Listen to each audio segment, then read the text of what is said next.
To understand what I'm about to tell you, you need to do something first. You need to believe in the impossible. Can you do that? Welcome to the DC TV report for the week ending Saturday, August 5th, 2017. I'd like to wish a happy birthday to my little brother Jimmy.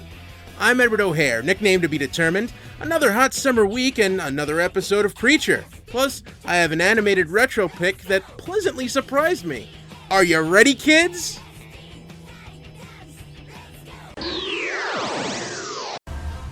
Monday, Preacher.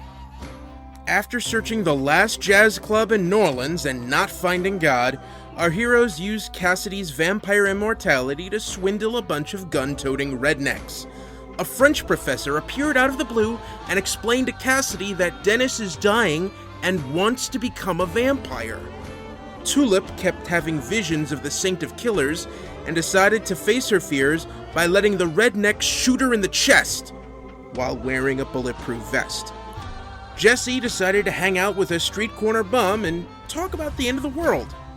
While Herr K's Starr showed up in a Vietnamese town enamored by a floating pig, we saw flashbacks of Starr being recruited by the Grail to defend the bloodline of Christ and eliminate false prophets.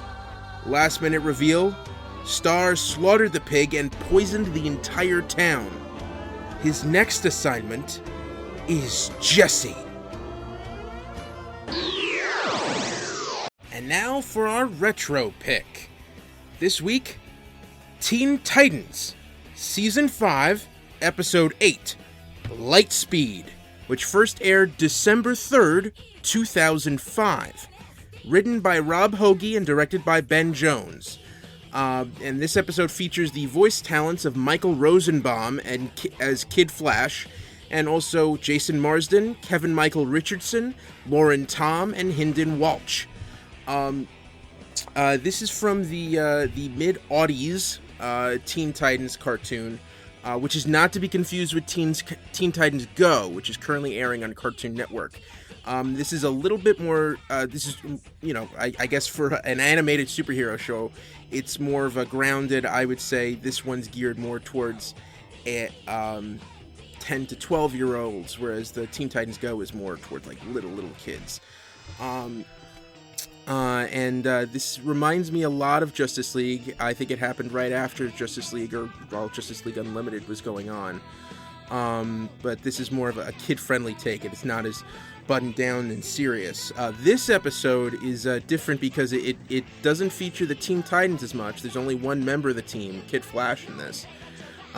This episode focuses on the Hive 5, which are 5 teenage supervillains who are trying to gain notice from the Brotherhood of Evil. It's funny how, like, organizations sometimes in comic book universes just outright say we're up to no good. And this features them breaking into a museum, getting foiled by Kid Flash, eventually kidnapping him and trying to deliver him to the Brotherhood of Evil, and things not really working out. Among the main hero of this is Jinx, who has magic powers. Basically, she is able to give people extreme bad luck, which is something that sounds fun on paper, but really it just, she has magical powers. That's what I've gathered from here. There's also Gizmo, Mammoth, Seymour, Billy Numerous, and I think those names pretty much say what all those do. And then this one, Kid Wicked, who's the silent character in the bunch, I guess because they wanted to have another person in there. That's the funny thing, High Five has 6 people in it. And Kid Wicked his costume looks like a really pale Batman. I think it's one of those things where, like, this looks really cool and we're going to throw it on the screen, but that's what a lot of comics is too.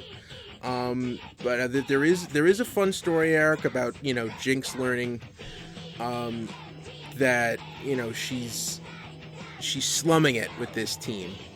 And Kid Flash tries to bring her over to the good side, and to show that she could do better. But in the end, she still feels like she's a villain. But I really enjoyed this. I like the story arc. I think the animation's really good. I think I might delve a little bit more into this when I have the time, which is probably going to be never. But, this is something if you were all swept up in the DC animated revolution of the 90s into the audience and got tired out and didn't check out Teen Titans, give it a whirl. Give it a check it out. See what it's about. I think that's going to be it. So that's the DC TV report for this week. You can find me here and on the Wicked Theory podcast live every Saturday night at 7 p.m. Eastern on Mixlr. Feel free to download us wherever good podcasts are given away for free and visit us at wickedtheory.com.